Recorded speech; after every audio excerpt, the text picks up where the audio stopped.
बिहार में बेटियों की सुरक्षा को लेकर अब कई सवाल खड़े हो रहे हैं। जिस तरीके से बिहार में बेटियां असुरक्षित हो चुकी है, बिहार में बेटियों के साथ दरिंदगी की जा रही है।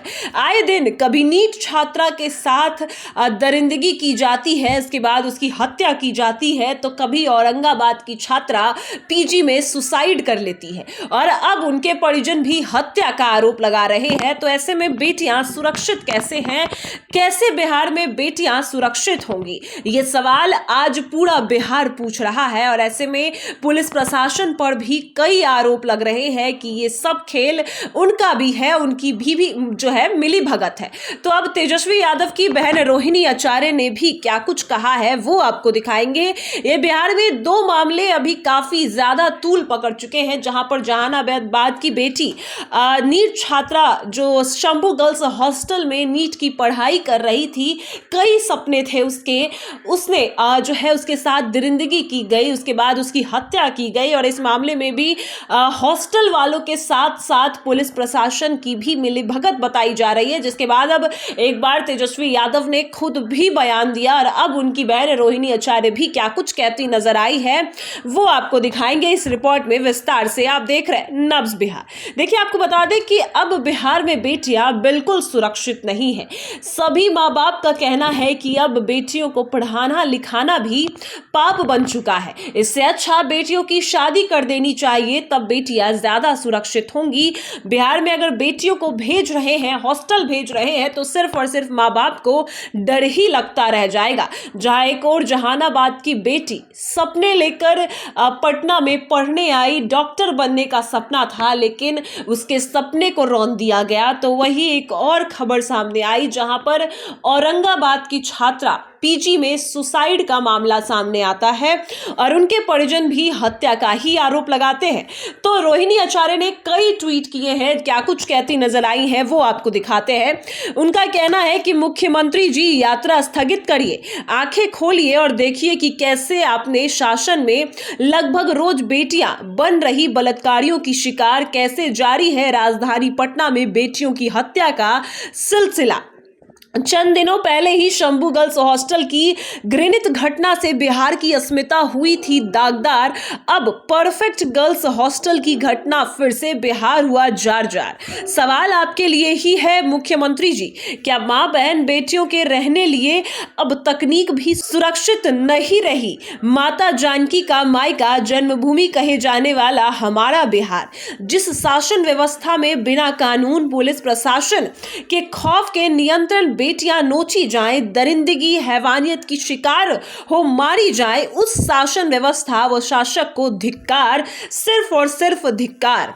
वहीं आपको बता दें कि औरंगाबाद की बेटी ने हाल ही में कुछ दिनों पहले ही गर्ल्स हॉस्टल में, परफेक्ट पीजी गर्ल्स हॉस्टल में सुसाइड किया था, जिसके बाद अब जाकर उनके परिजनों ने इस मामले को जो है एफआईआर दर्ज करवाया है और अपनी बेटी के हत्या का आरोप लगाया है। तो वही जहानाबाद की बेटी जो साफ तौर पर दरिंदों की शिकार बनी, जो नीट की छात्रा थी और उसको डिप्रेशन में कहा गया, उसने दवाइयां ली ऐसा कहा गया, नींद की गोलियां खाई ऐसा कहा गया, लेकिन आखिर उसने क्या अपने साथ ही वो दरिंदगी की? सबसे बड़ा सवाल ये खड़ा होता है कि आखिर कोई बेटी आत्महत्या करेगी डिप्रेशन में जाकर, तो क्या वो नीट करने आएगी, नीट की छात्रा क्या ऐसा काम करेगी?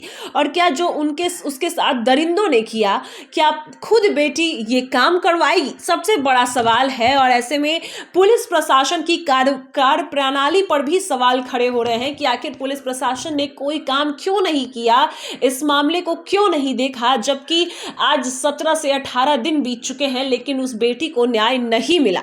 और भी कई बातें सामने आई, जिसमें रोहिणी आचार्य ने कई ट्वीट किए, जिसमें एक और ट्वीट है, साफ तौर पर उसमें लिखती है कि पूछता है बिहार कब होंगे आरोपी गिरफ्तार, सवालों पर गौर फरमाइए बिहार सरकार। पटना हॉस्टल दुष्कर्म कांड के मामले में ना तो अभी तक हॉस्टल संचालक अग्रवाल दंपत्ति की गिरफ्तारी हुई, ना ही अग्रवाल अग्रवाल दंपत्ति के आरोपी पुत्र की गिरफ्तारी हुई है, ना ही साक्ष्यों के साथ अपराधी छेड़छाड़ करने साक्ष्यों को मिटाने वाले प्रभात मेमोरियल हॉस्पिटल के डॉक्टर सतीश की गिरफ्तारी हुई और ना ही अब तक प्रभात मेमोरियल हॉस्पिटल सील किया गया है।